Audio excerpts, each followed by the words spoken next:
خوبصورت سے واقعے کی طرف چلتے ہیں۔ عشق و محبت کی دنیا میں ایک بہترین مثال ہے۔ اللہ اکبر، بات یہ ہوئی تھی کہ ایک شہر ہے اور وہ خراسان کا شہر ہے، اور خراسان سے لوگ اکثر گرمیوں کے موسم میں گرمیاں گزارنے کے لیے یا گرمیوں کا لطف لینے کے لیے اکثر بڑے بڑے مالدار لوگ بلخ کی سرزمین پر آیا کرتے تھے۔ بلخ کی سرزمین نکہتوں کی سرزمین، بلخ کی سرزمین پھولوں کی سرزمین، بلخ کی سرزمین گل و لالا کی سرزمین، بلخ کی سرزمین نسترن کی سرزمین، نسرین کی سرزمین، سوسن کی سرزمین۔ اللہ اکبر، یہ بہت خوبصورت زمین ہے جسے بلخ کی زمین کہتے ہیں۔ خراسان کے مالدار لوگ اکثر گرمیاں گزارنے کے لیے آتے تھے، لیکن گرمی گزارنے کے لیے اس موسم میں لوگ بلخ آئے تو اس بلخ آنے والوں میں ایک مزدور بھی تھا، اور وہ مزدور ان لوگوں کے ساتھ ہو لیا، اس لیے کہ کبھی کبھی غریب لوگ بھی مالداروں کے ساتھ لطف لینے کے لیے جو ہے وہ چل پڑتے ہیں۔ جیسے ہمارے یہاں کشمیر بڑا خوبصورت علاقہ ہے، تو لوگ اکثر چھٹیاں گزارنے کے لیے کبھی کوئی کشمیر جاتا ہے، کبھی کوئی مہابلیشور جاتا ہے، کبھی کوئی کہیں جاتا ہے، کوئی کہیں جاتا ہے۔ چھٹیاں گزارنے کے لیے، موسم کا لطف لینے کے لیے، موسم کو انجوائے کرنے کے لیے اگر کوئی کہیں جاتا ہے تو اسلام پابندی نہیں لگاتا ہے، بلکہ سیرو فی الارض کہہ کر اسلام ابھارتا ہے کہ دیکھو دنیا کے حالات کیا ہیں، کائنات کے حالات کیا ہیں، رنگینیاں دیکھو، قدرت نے کیسے پھول کھلائے ہیں۔ اللہ اکبر، کسی بہت بڑے مفکر نے کہا تھا کہ ہزاروں خوبصورت چہرے زمین میں دفن ہوتے ہیں، تب کہیں جا کر زمین سے کچھ پھول کھلتے ہیں۔ زمین سے خوبصورت پھول یوں ہی نہیں کھلتے، اس لیے کہ خوبصورتی کو دیکھ کر لوگ مسکراتے ہیں، لیکن یہ پھولوں کی خوبصورتی کیسی ہے جس کو دیکھ کے بلبل روتا ہے؟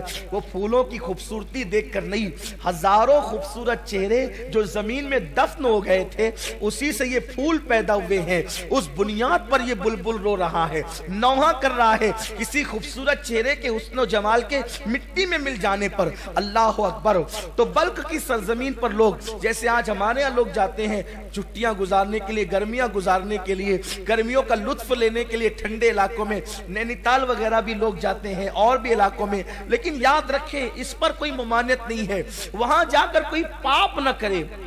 پاپ کرنے پہ ممانعت ہے، ناجائز کام کرنے پہ ممانعت ہے۔ ہوا یوں ہی کہ گرمیوں کا پورا لطف لے کر خراسان والے بلخ سے نکل گئے، لیکن ایک مزدور تھا، اس کو بلخ کی ہوا راس آ گئی اور اس نے یہ فیصلہ کر لیا اب خراسان جانے سے کیا فائدہ، میں نے تو اپنی زندگی کا بقیہ حصہ بلخ کی سرزمین پہ گزارنا ہے۔ اور پھر اس مزدور نے یہ فیصلہ کیا، بادشاہ کا بہت بڑا خوبصورت محل ہے اور اس محل کے قریب میں ایک خوبصورت باغ ہے، اور اس باغ کے قریب وہ مزدور اپنی چھوٹی سی کٹیا بنا لیتا ہے، اور چھوٹی سی کٹیا بنانے کے بعد دن بھر مزدوری کرتا ہے، شام کو آ کر اپنی کٹیا میں بیٹھ کر بادشاہ کا محل دیکھتا ہے، کبھی اس کے باغ دیکھتا ہے۔ کہتے ہیں کہ قدرت کی ملانے کے انداز بھی بڑے نرالے ہوتے ہیں، قدرت کے ملانے کے انداز بھی بڑے عظیم اور نرالے ہوتے ہیں۔ اچانک شام ہونے کو قریب تھی اور سورج کی آخری کرنیں بلخ کے کوساروں پر، تھوڑا آسان کر کے کہوں کہ بلخ کے پہاڑوں پر اپنی آخری کرنوں کی تجلیاں ڈال رہی تھی، اور رات آنے کو بیتاب تھی، دن جانے کے لیے بے چین تھا، رات آنے کو بیتاب تھی۔